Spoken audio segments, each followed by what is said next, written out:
Before you spoke your first word, you learned something older than language. You learned how to read a face, a raised eyebrow, a clenched jaw, eyes widening in fear. Even now, you can walk into a room and instantly feel tension without anyone saying a single thing. Because long before humans had language, before there were words for fire, danger, love, or death, our ancestors still had to survive together, and for hundreds of thousands of years, they did. Without sentences, without stories, without names, just gestures, sounds, rhythm, memory, and instinct. The strange part is this: language feels so fundamental to being human that we can barely imagine existing without it. Every thought in your head seems wrapped in words. Every civilization rests on communication. But anatomically modern humans have existed for roughly 300,000 years, and fully developed language may be far younger than that, which means there may have been tens of thousands of generations of humans who were physically almost identical to you, yet lived in a world beyond speech. So, what was life actually like before language? How did they hunt together, raise children, fall in love, warn each other about danger? And perhaps the most unsettling question of all, what did they think about inside their own minds? To understand this, you have to forget civilization entirely. Forget books, phones, schools, governments, even conversation itself.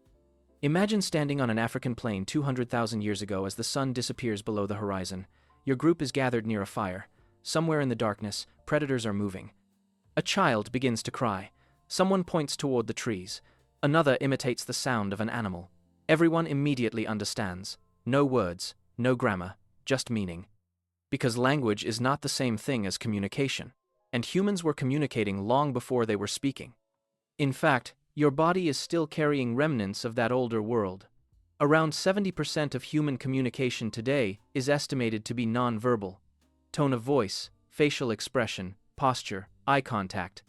You can tell when someone is angry before they say they're angry. You can sense fear in a crowd almost instantly. Soldiers, athletes, dancers, and close friends often communicate with nothing more than glances. In moments of extreme danger, people frequently stop talking altogether. They point, they move, they react. Under stress, the brain falls back onto older systems built before language ever existed. And those systems were powerful enough to keep humans alive for an incredibly long time. Anthropologists believe early humans probably communicated through something called proto-language, not full sentences, but fragmented vocal signals mixed with gesture and imitation. Think less Shakespeare, more emotional shorthand, specific sounds for predators, different calls for food, rhythmic vocalizations during hunts. Grunts that conveyed approval, warning, anger, or attraction. Chimpanzees already do primitive versions of this today. Vervet monkeys have distinct alarm calls for snakes, birds, and leopards. Wolves coordinate hunts without language. Whales communicate across miles of ocean through patterned sound. Nature had already invented communication long before humans arrived.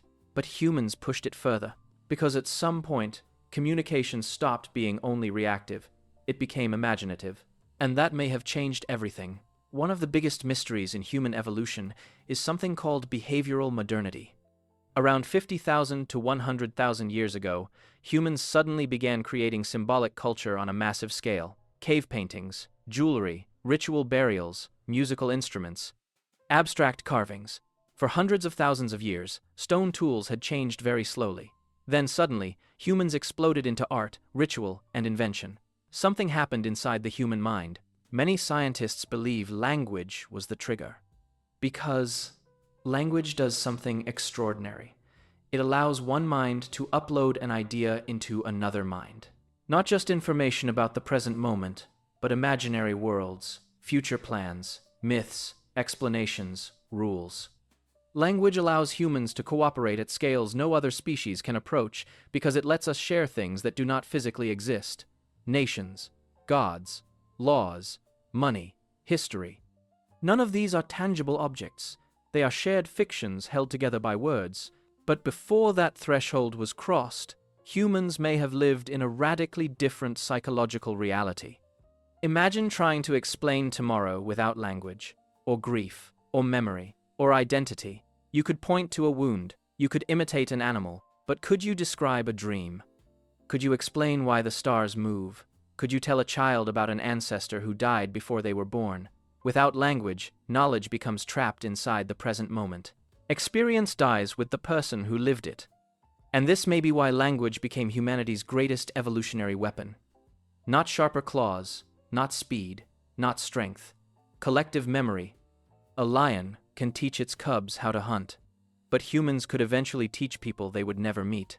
Across generations, across centuries, language allowed dead people to speak to the living. That had never existed before.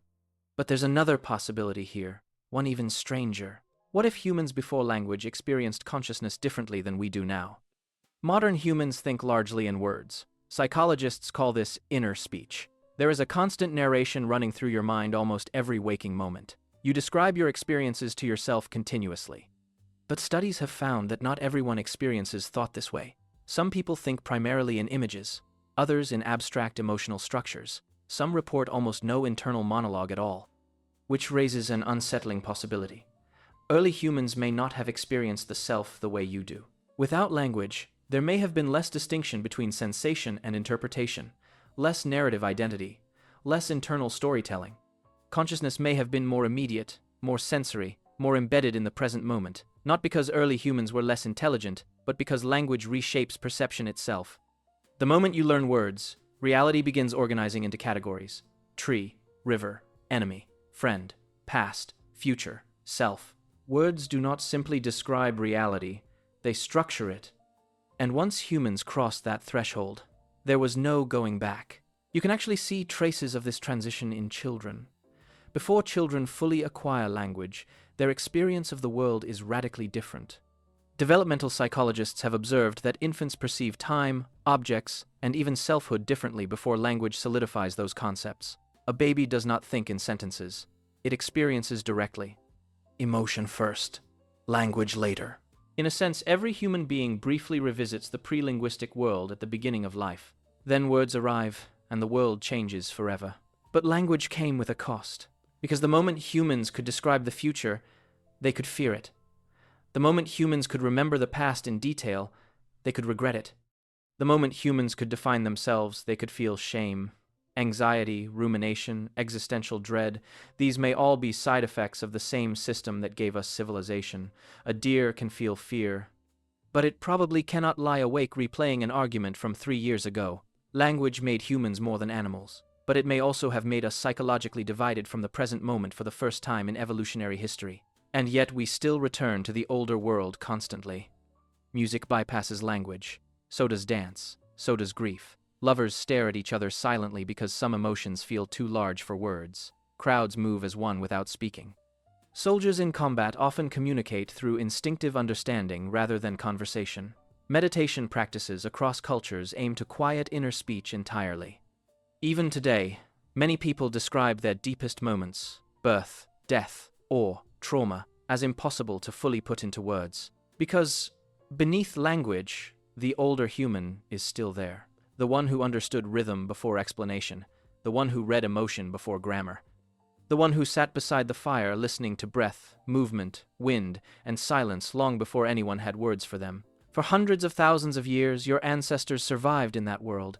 They hunted without discussion, loved without poetry, grieved without theology. They looked up at the stars with minds untouched by language, experiencing reality in a way modern humans can barely imagine anymore. And then, slowly, somewhere in the darkness of prehistory, the first true words emerged. A sound became a symbol became a shared idea became culture. Civilization followed after that like falling dominoes. Everything you call human came from that moment. And every time you struggle to explain a feeling, every time words seem too small for what you mean, you catch a brief glimpse of the world that existed before language ever did. Thanks for watching. I'll catch you next time.